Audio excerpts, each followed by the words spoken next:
Bonjour chère divine créatrice, je vous souhaite la bienvenue dans cette série de podcasts J'ose l'amour et alors. Je vous remercie de votre confiance et de votre écoute et pour être sûr de recevoir les nouveaux podcasts, pensez à vous abonner à la chaîne YouTube J'ose et alors by Peggy en cliquant sur la petite cloche rouge. Aujourd'hui, vous avez peut-être envie de vivre une belle histoire d'amour, mais vous avez du mal à rencontrer la bonne personne ou à vous sentir épanoui dans votre couple. Au cours de ces podcasts J'ose d'amour et alors, je vous accompagne et je vous aide à guérir de vos blessures d'amour et à révéler la femme magnétique et unique que vous êtes. Aussi, je vous donne les clés pour manifester et attirer l'homme qui vous convient et construire un couple solide et sain. Mon intention est de vous partager mes expériences, de vous transmettre tous mes conseils et mes secrets pour que vous soyez enfin heureuse en amour. Vous pouvez aussi me laisser des commentaires juste en dessous de ce podcast. Je suis Peggy, je suis coach et enseignante en développement personnel et spirituel depuis plus de 10 ans maintenant. Et je suis également auteure de plusieurs livres publiés aux éditions Marie-Claire et Trédaniel. Et vous l'aurez compris, je suis passionnée des relations hommes-femmes et c'est notamment pour ça que j'ai créé ce podcast J'ose l'amour et alors.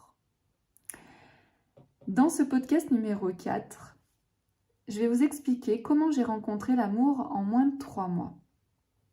Et je pense que c'est important en fait d'envoyer ce message-là parce que ça va permettre peut-être de briser certaines croyances, de briser certaines visions que la société pourrait avoir pour nous. Donc, et puis aussi parce que c'est quelque chose qu'on m'a souvent demandé, mais comment tu as fait pour rencontrer cette personne en aussi peu de temps. Souvent on me disait mais moi ça fait 3 ans, 5 ans que je cherche l'amour, c'est trop injuste, donc dis-moi comment tu as fait. Et c'est quelque chose ensuite que j'ai toujours partagé quand on me posait la question, j'ai toujours expliqué comment j'avais fait et comment en fait les personnes pouvaient s'inspirer de ce que j'avais fait. Je dis pas que c'est ce qui va vous arriver si vous faites tout ce que je vais vous dire là, mais en tout cas, ça va vous permettre de vous ouvrir un champ des possibles qui est extraordinaire. Et oui, c'est possible en réalité de rencontrer quelqu'un très facilement à partir du moment où on arrive à aligner certains points que je vais vous dire là juste après. Le premier point, ce sont nos croyances vis-à-vis de l'amour, nos croyances vis-à-vis du couple et nos croyances vis-à-vis de l'homme. C'est-à-dire que si vos croyances sont des croyances qui vont être négatives, que ce soit vis-à-vis de l'amour, que ce soit vis-à-vis des hommes, que ce soit vis-à-vis du couple, eh bien oui, ça va être beaucoup plus difficile de rencontrer la personne qui vous convient. En ce qui me concerne, j'ai plutôt des croyances qui me portent, qui sont vraiment des croyances qui sont fortes et qui vont être positives pour la rencontre amoureuse. Donc moi ici, je vais plutôt vous montrer peut-être des croyances qui pourraient vous desservir et que vous avez peut-être si aujourd'hui vous avez envie de rencontrer l'amour. Par exemple, les croyances sur l'amour, c'est de croire que vous n'êtes pas faite pour recevoir de l'amour.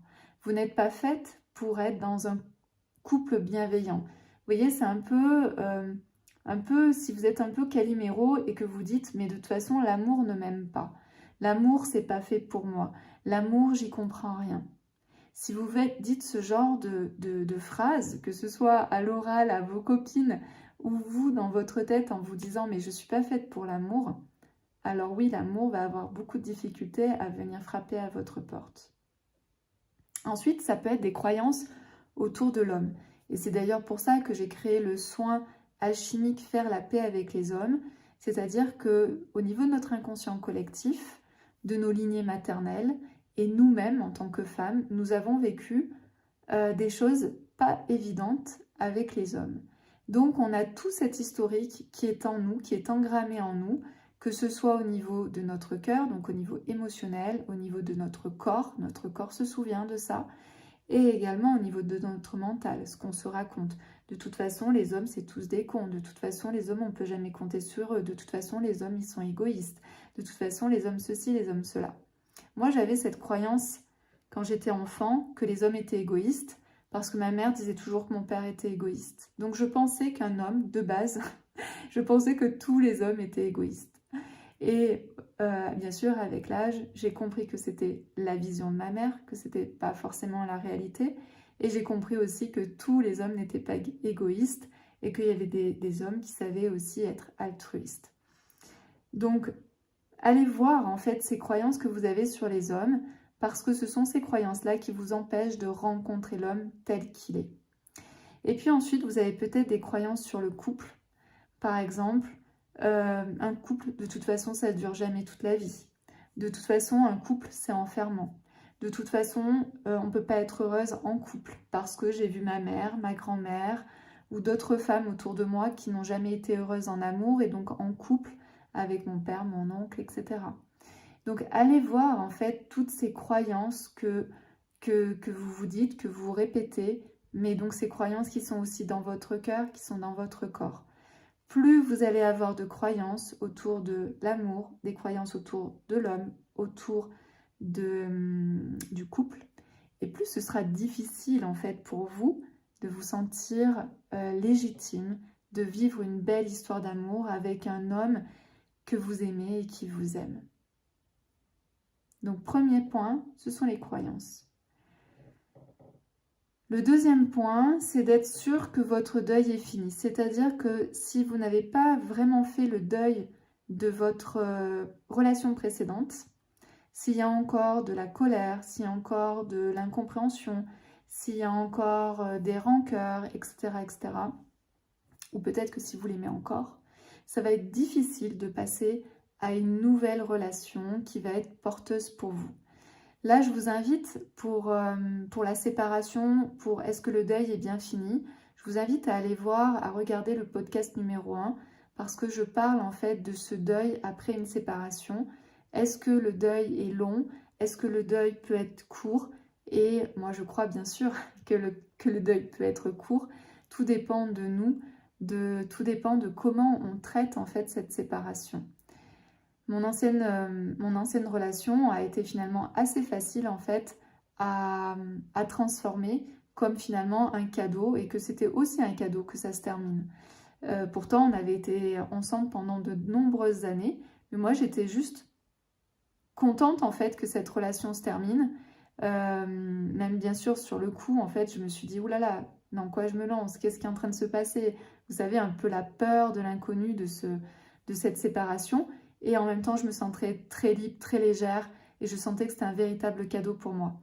Donc j'ai vraiment eu de la gratitude pour mon couple précédent pour ensuite pouvoir faire de la place et mettre en fait en place une nouvelle relation qui, je savais, allait être totalement différente de celle que je venais de vivre.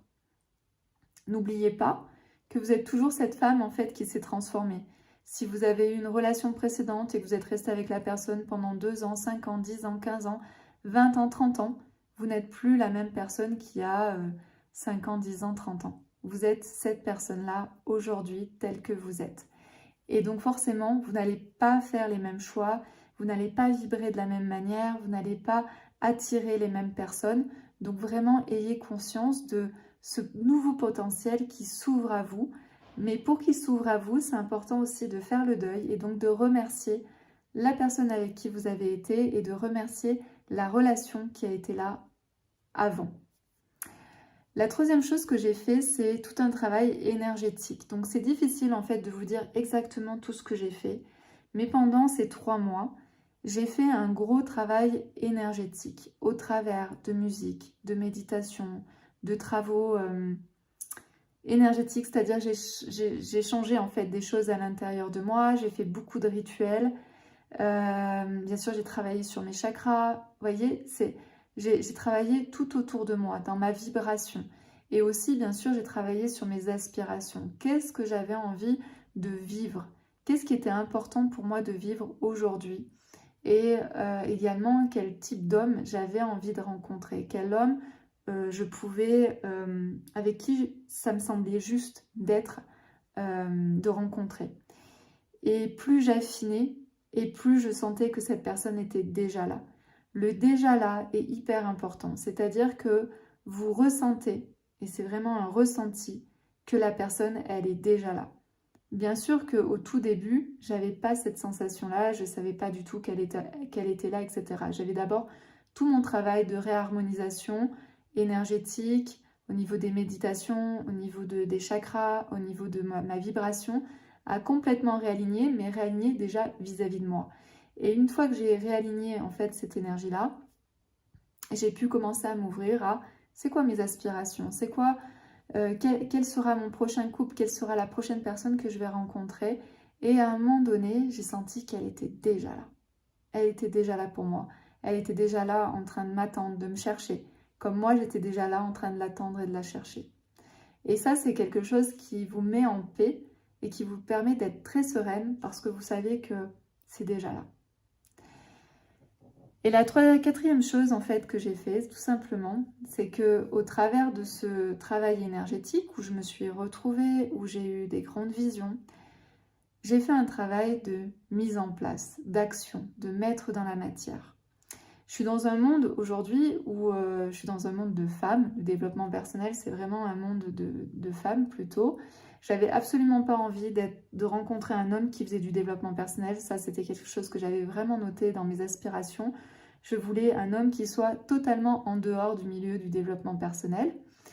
Et donc, je me suis dit, ok, où est-ce que je vais rencontrer cette personne? Je peux aller à la salsa, je peux aller faire ce genre de choses, mais à quel autre endroit, en fait, je peux rencontrer un homme en sachant qu'aussi, je travaille depuis la maison. Donc, j'ai pas non plus mes collègues de travail qui pourraient être peut-être mon prochain partenaire. Donc, ce que j'ai fait, c'est que je me suis tout simplement mise sur Internet. Et il y a beaucoup de femmes qui ont de la résistance à aller sur des sites de rencontres sur Internet. Je ferai un prochain podcast sur le sujet de la rencontre sur Internet. Mais pour moi, c'est quelque chose d'extraordinaire. C'est-à-dire que je me suis dit, si toi, Peggy, tu penses que tu es une fille qui est bien, qui a des qualités, qui a des choses à offrir à un homme, etc., etc., alors forcément qu'en face, il y a un homme qui va résonner avec cette femme que tu es. Voilà ce que je me suis dit. Et là, on en revient aux croyances, au premier point dont je vous ai parlé. Donc pour moi, j'étais persuadée dans mes croyances que j'allais rencontrer quelqu'un de très bien sur les réseaux sociaux. Pourquoi? Parce que moi, j'étais sur les réseaux sociaux et que j'étais quelqu'un de bien. Tout est question de croyances, de vibrations, d'énergie et des aspirations que vous envoyez. Et ici, on est en quelque sorte, en fait, dans de la manifestation. Mais c'est pas de la manifestation où on fait rien. C'est de la manifestation où on est toujours en train d'évoluer, de se transformer, de vibrer, etc., etc. Donc voilà comment ça s'est passé, en fait, cette rencontre avec Sweetie, que vous connaissez, si vous regardez les masterclass. Et ça a été mais d'une fluidité et ça a été très simple au final. Donc pour répéter les différents points, c'est d'abord, si vous voulez rencontrer facilement, rapidement une personne qui pourrait vraiment vous convenir, c'est d'aller voir vos croyances, toutes vos croyances autour de l'amour, des hommes et du couple. 2, être sûr d'avoir bien fini votre deuil, d'être bien séparé de la personne avec qui vous avez été avant. Et quand je dis séparé, c'est autant dans votre tête que dans votre cœur, qu'au niveau de votre corps, c'est-à-dire plus du tout de relation avec la personne au niveau physique, et avoir fait une coupure énergétique. 3, le travail énergétique sur vous-même. Vous l'aurez compris, c'est d'abord, je reviens à moi, je me pose la question de qu'est-ce que je veux pour moi, pour mon bien-être, et ensuite c'est qu'est-ce que je veux vivre dans mon couple avec cette personne, et sentir qu'elle est déjà là. Et puis 4, c'est tout simplement mettre en action, se mettre à la recherche d'eux. Je ne dis pas qu'il faut être obsédé par ça, mais en tout cas, c'est de se dire, je mets les actions pour me donner toutes les chances de rencontrer cette personne incroyable qui est déjà là. Et ensuite, chacune, choisissez le moyen que vous souhaitez, que ce soit des rencontres par l'intermédiaire d'une copine, que ce soit au travail, que ce soit lors d'une soirée, que ce soit à la danse, que ce soit sur Internet. Peu importe en fait le médium que vous allez choisir, mais en tout cas, mettez-vous en action. Si vous ne vous mettez pas en action, je pense que ça va être très rare, hein. Ça doit être très très rare les rencontres. J'en connais une de rencontre qui s'est passée comme ça, où la personne vient chez vous, sonne à la porte, et là, c'est le grand amour. Je pense que c'est très, très, très rare. Donc, mettez-vous en mouvement, mettez-vous en action pour rencontrer la personne qui vous convient. Je vous dis à très bientôt pour un prochain podcast.